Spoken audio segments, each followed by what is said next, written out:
On Sunday, the Eagles beat the New Orleans Saints 24-21.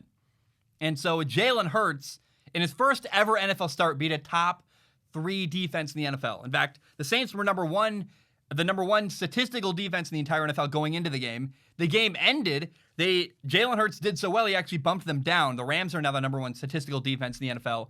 I always thought the Rams were better anyway.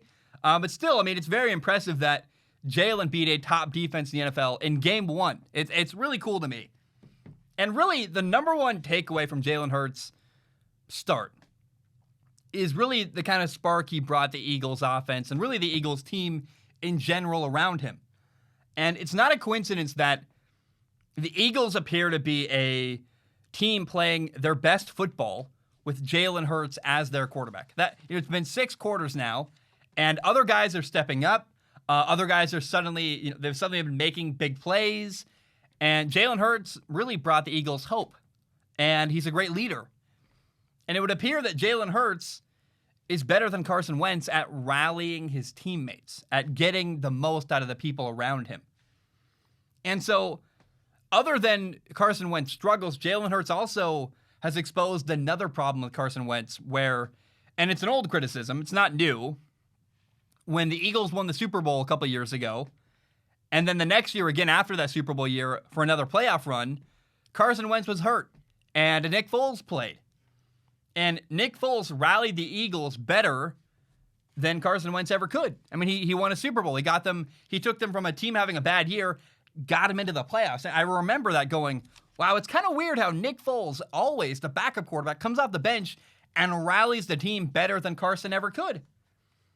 And so my takeaway watching Jalen Hurts after watching Jalen for 6 quarters, Jalen's the best quarterback in Philadelphia, but he's also part of what makes him better is his leadership.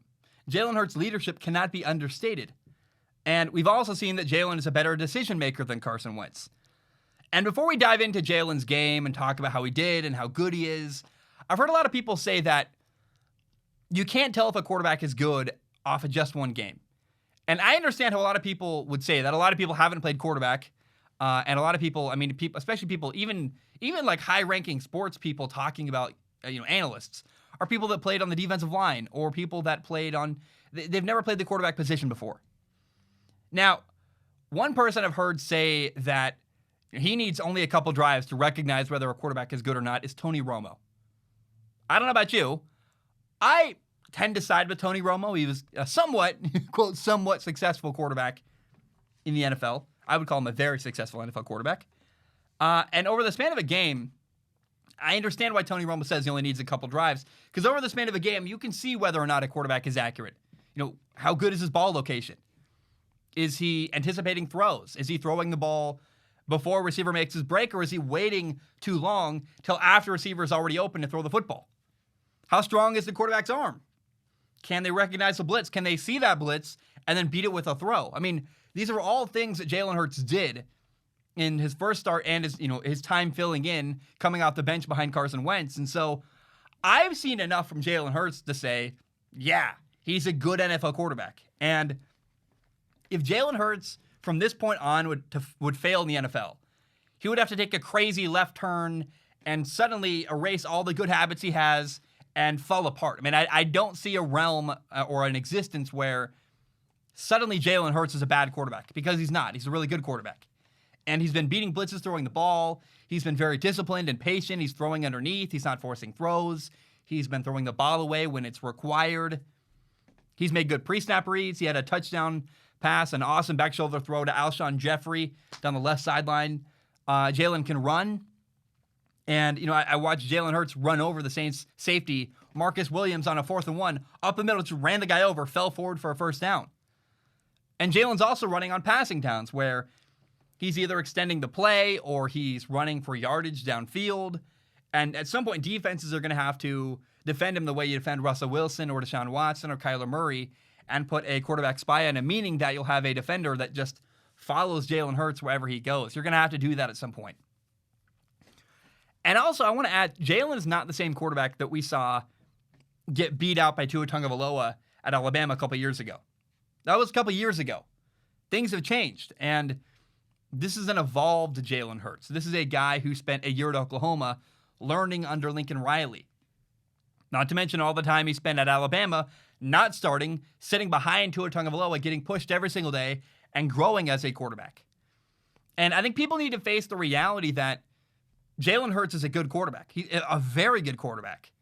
And he's better than Carson Wentz. Carson Wentz, I love Carson Wentz. I think that I think he really needs to work with Frank Reich again. I think the best scenario for Carson Wentz is to leave the Eagles and get traded to Indianapolis, play for the Colts, and work with Frank Reich again, the former offensive coordinator he had, who, remember, Frank Reich, after the Super Bowl run, left the Eagles and went to Indianapolis to be the head coach. And so Carson has made bad decisions this year. He's been inaccurate. He's been forcing throws. I think he feels the pressure of having a bad team around him. And by making bad decisions, trying to play hero ball, he's been adding to the problems of the team around him. So I think Jalen's a better leader.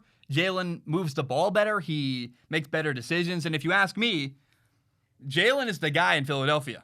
I really would go with Jalen Hurts easily. So I think Jalen Hurts is awesome. He played great in his first start. And I've seen enough now to go, it's been 6 quarters of really good quarterback play. And I know he had a fumble. I know he had an interception in game 1, but his arm got hit, so I don't really even count that interception. I like what Jalen Hurts is doing, and I think he should be the guy in Philadelphia. And I know you're going to say I'm overreacting, but no, I know the quarterback position. I've watched what he's done, and you don't fake what he's done. You don't accidentally make great reads and accidentally beat a blitz and accidentally throw a great back shoulder fade and accidentally make decision after decision after decision to be patient and run the ball well. I mean, he's done too many good things at a high level for me to not be sure. I am sure. Jalen Hurts is an awesome NFL quarterback, and he should be the guy in Philadelphia moving forward.